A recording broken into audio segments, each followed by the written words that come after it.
اب سب کا نکھیڑا ہو جائے گا کہ کون ہے ایمان والا. تو جو کہے گا میں ہوں ایمان والا، تو پھر آگے قرآن کہے گا اگر تو ہے ایمان والا تو پھر میری بات کو مان. کیا بات ہے؟ لا تتخذوا اليهود والنصارى اولیاء، دوست نہ بنا یہودیوں کو اور عیسائیوں کو. ہمیں وزیر اعظم صاحب یہ کہتے ہیں کہ تم کہتے ہو دوست نہ بناؤ، لیکن میری بات بھی سنو. میں یہ کہتا ہوں کہ اگر ہم فرانس کے سفیر کو نبی پاک کی گستاخی کرنے کی وجہ سے نکالیں گے تو پھر ہماری معیشت کمزور ہو جائے گی. اس کو معیشت کا ڈر ہے. قرآن کہتا ہے وَمَا مِن دَابَّةٍ فِي الْأَرْضِ إِلَّا عَلَى اللَّهِ رِزْقُهَا يَعْلَمُ مُسْتَقَرَّهَا وَمُسْتَوْدَعَهَا. قرآن کہتا ہے کہ رزق کے معاملے میں نہ کسی کیڑے مکوڑے کو پریشان ہونے کی ضرورت ہے، نہ کسی جانور کو پریشان ہونے کی ضرورت ہے.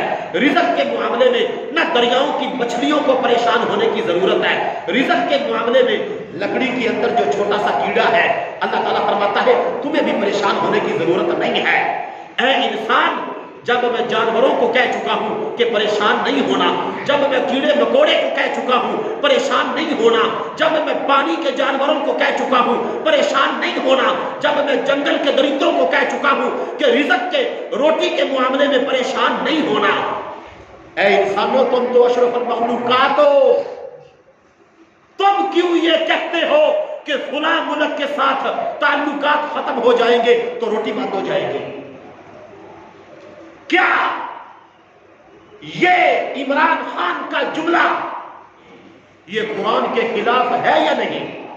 یاد رکھے، یہ کہنے والا بندہ اگر جہالت کی وجہ سے کہہ رہا ہے کہ اس کو قرآن کی تعلیمات کا پتہ کوئی نہیں، تو پھر توبہ کرے کہ میں نے کیوں نہیں علم سیکھا.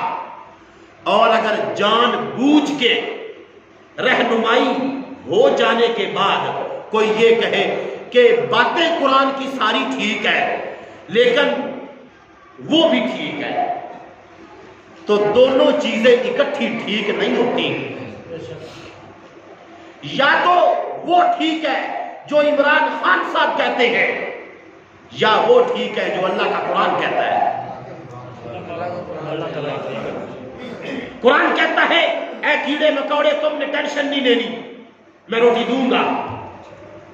انسان کہتا ہے نہیں، یورپی یونین سے تعلق ہوگا تو پھر معیشت کا پہیہ چلے گا. اگر یورپی یونین نے پاکستان سے بائیکاٹ کر دیا تو پھر پاکستان کی معیشت کا پہیہ جام ہو جائے گا.